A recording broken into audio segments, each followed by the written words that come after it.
नुकतेच रिटायर झालेल्या एका 58 वर्षीय प्राचार्यांना सोरायसिस का झाला असेल?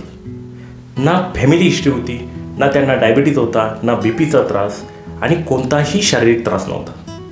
पण तरीही 3 वर्षांपासून त्यांच्या शरीरावर विविध ठिकाणी जाडचट्टे, सोलणारी त्वचा आणि त्याला प्रचंड खाज अशी लक्षणं होती.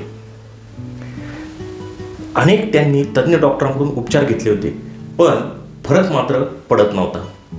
मी जेव्हा त्यांची हिस्ट्री घेतली तेव्हा त्यांनी त्यांच्या फॅमिलीमधील जे गुपित मला सांगितलं ते ऐकून मला मात्र धक्का बसला. हे सोरायसिसला कारणीभूत असणारं गुपित काय होतं आणि त्यावर काय उपायाने त्यांना फरक पडला हे जाणून घ्यायचं असेल तर हा व्हिडिओ अगदी शेवटपर्यंत बघा. नमस्कार, मी डॉक्टर दत्ता दातीर या व्हिडिओमध्ये तुमचं अगदी मनपूर्वक स्वागत करत आहे. मी ज्या प्राचार्यांबद्दल बोलत आहे ते प्राचार्य अगदी शिस्तप्रिय होते. गावामध्ये देखील त्यांना खूप मान होता. गावामध्येच काय, पण कुटुंबामध्ये देखील कोणतीही समस्या असेल, एखादे महत्त्वाचे काम असेल तर त्यांचा सल्ला आणि मार्गदर्शन घेतले जात होते. त्यांच्या पत्नी देखील शिक्षिका होत्या. त्यांना 2 मुले होती. मोठा मुलगा हा स्पर्धा परीक्षेतून अधिकारी झालेला होता आणि लहान मुलगी MBBSचे शिक्षण घेत होती. म्हणजे एकंदरीत सुशिक्षित आणि सधन कुटुंब होतं.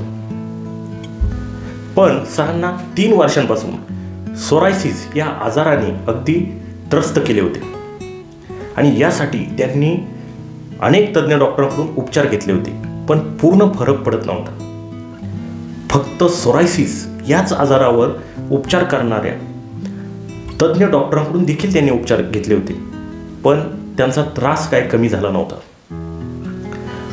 जो जे सांगेल ते घरगुती असतील किंवा आयुर्वेदिक उपचार असतील ते देखील त्यांनी केले होते, पण कुठेही त्यांचा त्रास कमी झाला नाही. हिस्ट्री घेताना त्यांना पहिला प्रश्न विचारला, 3 वर्षांपूर्वी तुम्ही एखाद्या व्यक्तीपासून किंवा एखाद्या गोष्टीपासून दूर झाला होतात का? म्हणजे त्यावेळी दूर झाल्याच्या भावनेतून तुम्ही दुखावला गेला होतात का? खरं तर हा प्रश्न विचारल्यानंतर त्यांना खूप आश्चर्य वाटले आणि त्यांनी मला विचारले देखील की अशा गोष्टींमुळे देखील हा त्रास होऊ शकतो. त्वचेचा जर वरचा स्तर असेल आणि त्या संदर्भातील त्रास असेल तर कोणत्या ना कोणत्या गोष्टीमध्ये सेपरेशन असतेच. म्हणजे एक तर आपल्याला त्या व्यक्तीपासून किंवा गोष्टीपासून दूर जाण्याची इच्छा असते किंवा आपण दूर झालेलो असतो. जग आणि आपण यातील सीमारेषा म्हणजे त्वचा. आणि आपण कोणत्या व्यक्तीपासून दूर झालेलो आहोत त्यामध्ये आपल्या भावना कोणत्या आहेत त्यानुसार शरीराच्या वेगवेगळ्या ठिकाणी त्वचेवर त्याचा परिणाम होत असतो. सरांनी जे सांगितलं ते खरंच खूप धक्कादायक होतं. त्यांच्या पत्नी ज्या शिक्षिका होत्या त्या सरांवर सतत शंका घेत होत्या. ते फोनवर कोणाशी बोलतात, कोणाशी भेटतात, कुठे जातात याची सतत विचारपूस करत असायच्या. आणि 3 वर्षांपूर्वी सरांची सहनशीलता संपली आणि त्या दोघांमध्ये खूप मोठे वाद झाले. आणि यानंतर त्यांच्या पत्नीने त्यांच्याशी बोलणेच बंद केले. त्यांच्यात घटस्फोट झाला नाही, घरातून ते बाहेर निघून गेले नाही, पण एकाच घरात राहताना दोघांमध्ये दुरावा निर्माण झाला. म्हणजे त्यांच्या पत्नीने त्यांना घरामध्ये कैद केल्यासारखे झाले. 3 वर्ष ना दोघांमध्ये बोलणे झाले, ना त्यांच्यामध्ये संवाद झाला आणि ना काही संबंध आले. त्यांच्या पत्नीपासून जो दुरावा निर्माण झाला होता याचा परिणाम त्यांच्या त्वचेवर झाला. मग आपण त्यांना काय उपाय दिले? सगळ्यात अगोदर त्यांना त्यांच्या भावना ॲक्नॉलेज करायला शिकवलं, ॲक्सेप्ट करायला शिकवलं आणि रिलीज कशा करायच्या हे त्यांना शिकवलं. जो सेपरेशन कॉन्फ्लिक्ट होता तो आपण प्रोसेस केला. त्यांना जी रिजेक्शनची फिलिंग होती त्याला आपण नवीन शब्द दिले आणि जो राग त्यांनी सप्रेस केलेला होता त्याला व्यक्त कसं करायचं हे आपण त्यांना समजावून सांगितलं.